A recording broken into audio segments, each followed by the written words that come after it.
कैलासवासी राज खंगारजी पुरोहित यांचा जन्म 31 ऑगस्ट 1954 रोजी राजस्थान राज्यातील सिरोही येथे झाला होता। त्यांचे शिक्षण BA LLB पर्यंत झाले होते। कैलासवासी पुरोहित यांनी मुंबई भाडेकरू एकता संघाचे संस्थापक अध्यक्ष, मुंबादेवी नागरिक परिषदेचे अध्यक्ष, तसेच रामलीला महासंघ, कृष्णलीला समिती, सिटीजन्स असोसिएशन, दक्षिण मुंबई नागरी समस्या निवारण समिती, Rotary club, Lions club, Maharana Pratap स्मारक समितीचे सदस्य म्हणूनही कार्य केले होते। त्यांनी अखिल भारतीय विद्यार्थी परिषदेच्या आंदोलनाचे नेतृत्व केले होते। भारतीय जनता पक्षाचे ते मुंबईचे अध्यक्ष राहिले होते। मुंबई भाजपचे अध्यक्ष असताना त्यांनी मुंबई शहरात भाजपच्या विस्तार करण्यात मोलाची भूमिका पार पाडली होती। कैलासवासी राजपुरोहित सन 1985 ते 90 या काळात मुंबई महानगरपालिकेचे सदस्य होते। ते सन 1990, 1995, 99, 2004 व 2014 असे 5 वेळा महाराष्ट्र विधानसभेवर निर्वाचित झाले होते।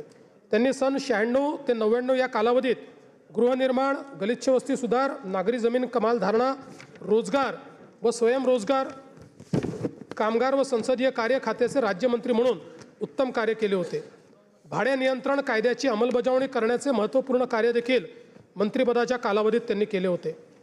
भाजपा विधानमंडळ पक्षाचे मुख्य प्रतोद म्हणूनही त्यांनी काम केले होते। खरं म्हणजे आम्ही सगळे लोक ते प्रतोद असताना त्यांच्यासोबत काम करण्याची आम्हाला खूप वर्ष संधी मिळाली आणि या सभागृहातल्या जुन्या सर्व नेत्यांना माहिती आहे की सर्व पक्षीय लोकांचे अतिशय जवळचे मित्र म्हणून राजपुरोहितांकडे पाहिलं जायचं। अतिशय आक्रमक पण तेवढंच सर्वांशी मैत्री ठेवणारे आणि खऱ्या अर्थानं मुंबईमध्ये व्यापारी नेता म्हणून राजपुरोहित यांची एक ओळख होती आणि अतिशय मला असं वाटतं की भारतीय जनता पक्षामध्ये खालपासून वर आलेल्या नेत्यांपैकी एक अशा प्रकारचे ते नेते होते। त्यामुळे निश्चितपणे त्यांच्या जाण्याने भारतीय जनता पार्टी आणि वैयक्तिक आमचे सर्वांचं एक मोठं नुकसान झालेलं आहे। अशा ज्येष्ठ समाजसेवकाचे शनिवार दिनांक 18 जानेवारी 2026 रोजी दुःखद निधन झाले। मी त्यांना देखील या ठिकाणी श्रद्धांजली अर्पण करतो।